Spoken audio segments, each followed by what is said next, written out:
Sun Devils are our visiting team in this, the Mitsubishi Motors Las Vegas Bowl, and the home team, actually from the Pac-12 and from the Mountain West Conference, the Fresno State Bulldogs. So we're going to get things started the way we work here. This gentleman, of course, as you can see, he's very comfortable here. He's no stranger to this bowl. In fact, just a couple of years ago, we were thoroughly thrilled and honored to have him as our featured speaker.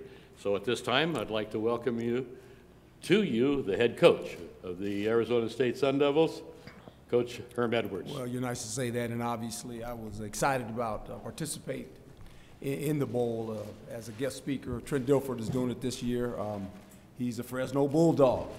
He is one of my best friends. Trent Dilford played for us in Tampa Bay, so I can't wait to see what he says today at the luncheon. With that being said, I think our team is really excited about being a part of the bowl festivities this year. We're playing a very, very talented football team, coached by one of the better college coaches in football. I met Coach, I don't know, Coach what, 8, 9 years ago probably, or something like that, 10 years ago maybe? Probably longer than that. Time flies. We're getting old, Herm. We're getting old. We just put them together. Obviously, I went to Cal. When I first came out of high school, and Coach was up at the University of California, Berkeley, coaching, did a great job up there, has done a really terrific job with Fresno State, really has turned that program around. One of the better college football teams in the country. They're ranked 21st for a reason. They play complementary football, really good on defense, stingy on defense, good tacklers, don't give up a lot of points.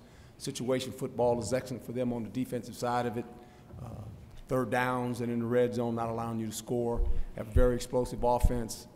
Have a gifted quarterback that can make plays with his legs as well as his arms. So they're very explosive, very well-coached football team. As I said, when you win 11 games, that says something about who you are and what you've done and what you've accomplished. So we're excited about playing. I think both parties probably after this point have been practicing, waiting for a football game, and we finally get to kick it off tomorrow.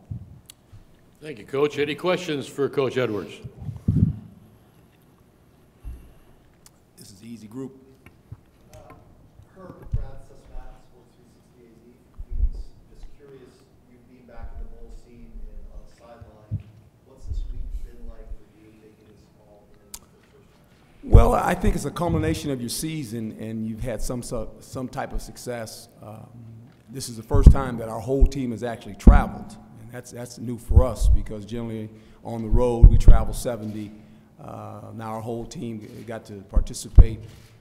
You get some extra practices in, which I think are good. But I think that how do we handle when you go to a bowl? And I think these guys have been fortunate. Some of the seniors, they've gone to numerous bowls. So that helps you when you have a group of guys that have participated because it can get away from you. As far as the idle time they have between the practice and what they do, and then it can really get away from you in Las Vegas, right? So, but I think the seniors help you, and I think the code of conduct, both these universities are representing their universities in Las Vegas, and I think Coach, as well as I feel, it's about the game of football and how you go about it. When you come into a city, you represent that university's name. You represent the football program. And you want to do things right. You can have fun, but you can't go over the line. And I think both teams have done an excellent job of that this week. Yes, sir. Coach Christopher Gabriel from 940 ESPN in Fresno. You said in your introductory presser in Tempe that you don't forget how to coach. You also said you had one more hit left in you. I have a hit left. Yes, indeed. You don't want it, do you? No, not okay, good. All right, I'm just checking. What was the greatest challenge for you, sir? Was it coaching a group of young men you had coached for a while, or was it winning over the Arizona State family? It was building trust amongst your coaching staff and your players. You know, that's what coaching is about. It's about trust. And how do you do that? You know, when you become a head coach, it's a job of service. You actually serve them. They don't serve you. That has always been my way of going about doing things. And so with that being said, you know, players like anyone else and coaches want consistency. They want to know how are you going to be not after the press conference, but after your first loss or after your first win. All those things, they want consistency. They want to see how you function. Well, you got to earn that. And it's done by your words and your actions. They got to match up. We have a saying, words and actions, they match up every day. And if you can do that, you build trust. And so that was probably not the most difficult thing, but the thing that I was most excited about. Yes, sir. How do you sort of balance bowl prep between player development with some of the younger guys and game planning for Fresno State? Well, there's a few young players that will have the opportunity to play, and I think that's what's so unique about the bowl participation. You have some young players. Now, we don't have a roster full of guys at this point in time that we can develop. We're trying to do that through the recruiting process. But there will be some young guys that haven't played a lot of football that will get an opportunity to play in this game. And I think it's important because you're looking at next year as well, and you want to see them in live action all of a sudden. Some of these guys haven't played a whole lot. I think the 4-game rule has helped a lot of young players in college football now. You have the ability to play 4 games with players and still consider a redshirt year. So we've done that due diligently wise and put some players in position where they'll have an opportunity to play. Some freshman guys actually have an opportunity to play in this game, which will help us evaluate it. You got a lot of contributions from freshmen, especially on defense. Yeah, 5 of them. The level of development physically and football knowledge of high school players, is it way beyond what you expected? Well, I think like anything else, like in professional football, by week 8 they hit the wall.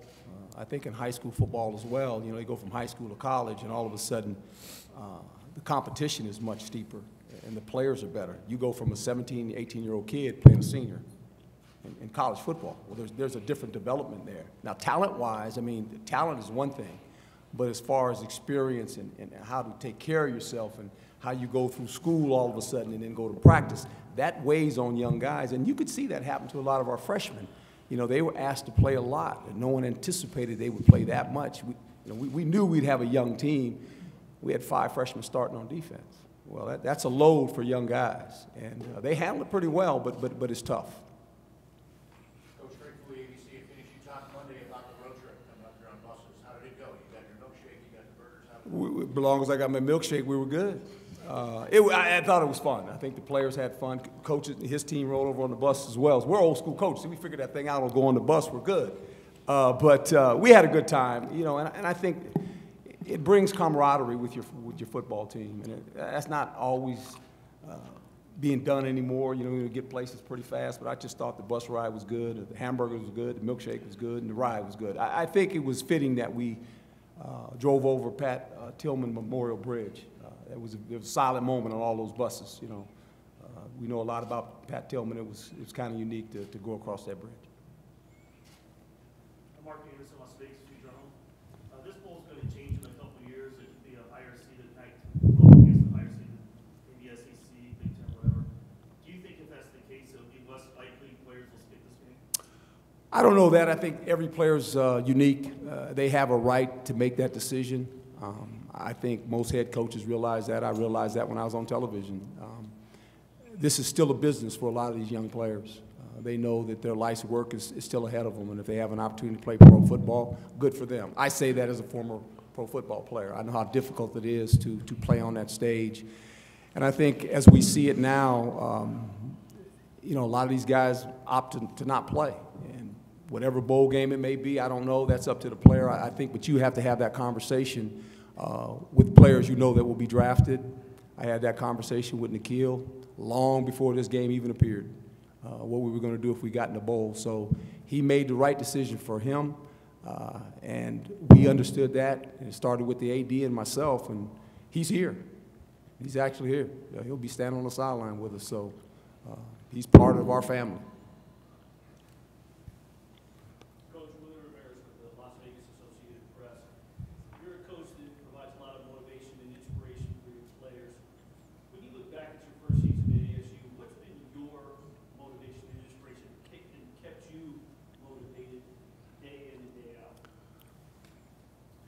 My love affair with football. I've had a love affair with this game ever since I was able to play it. That never stopped.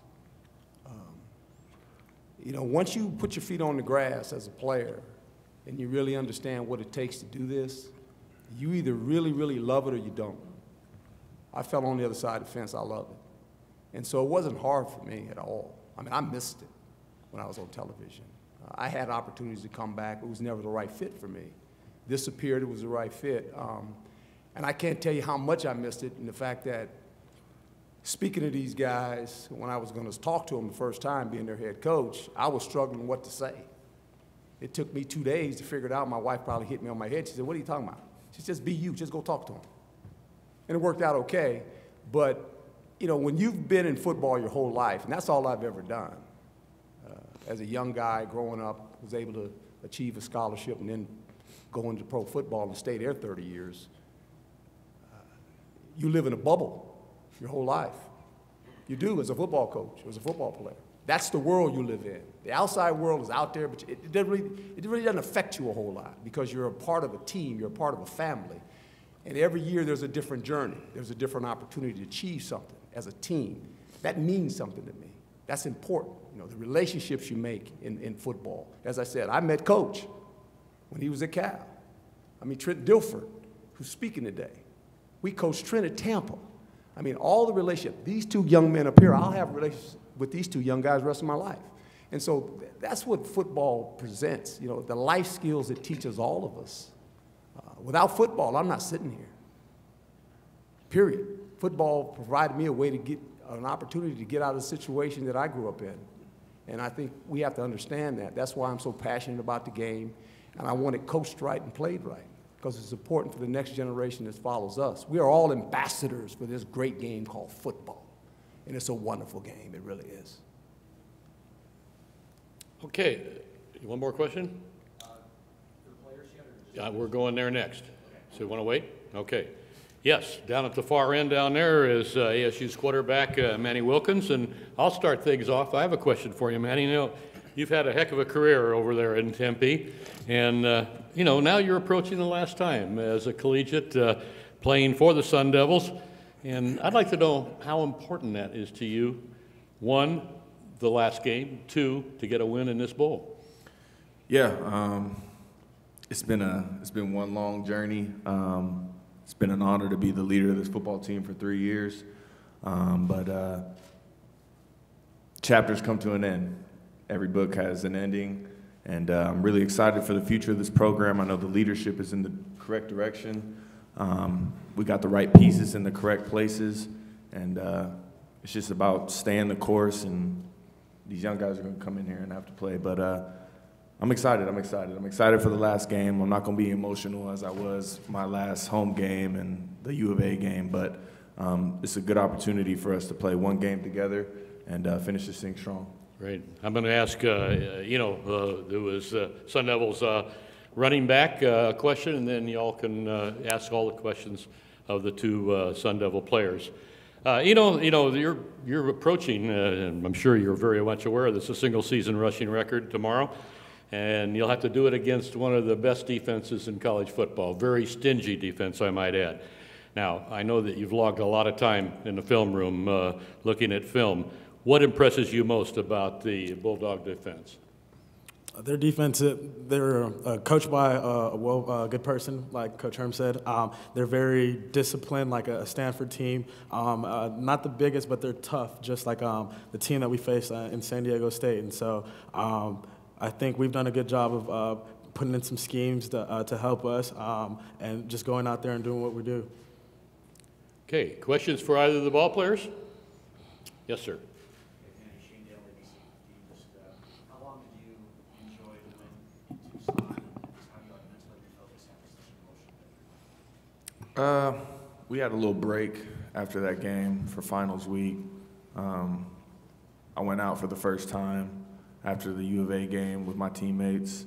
I don't really go out during the season, but they got me to go out after the U of A game. So that was my celebration, but just another game.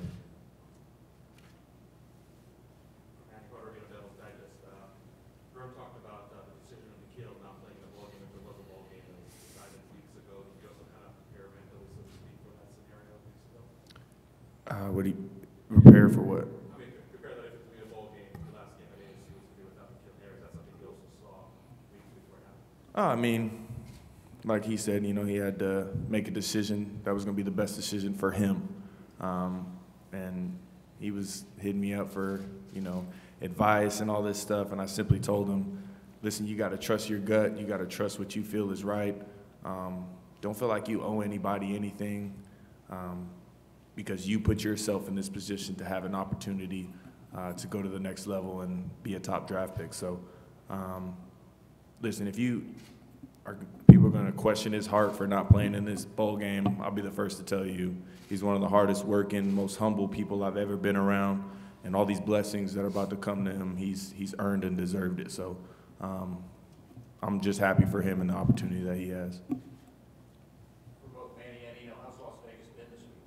It's been awesome. It's been awesome. I think the best thing that can reflect what our team has done is we haven't had any issues. So that's something that we came here was Sin City, a lot of opportunities for distractions, many opportunities for distractions actually, and they relied on the seniors. We didn't need coaches to rip anybody or do anything. That's on the leaders of this football team to control how your team handles freedom. So we handled it well. I'm not old enough to do anything, so I was laying low for the week. I was laying low. You're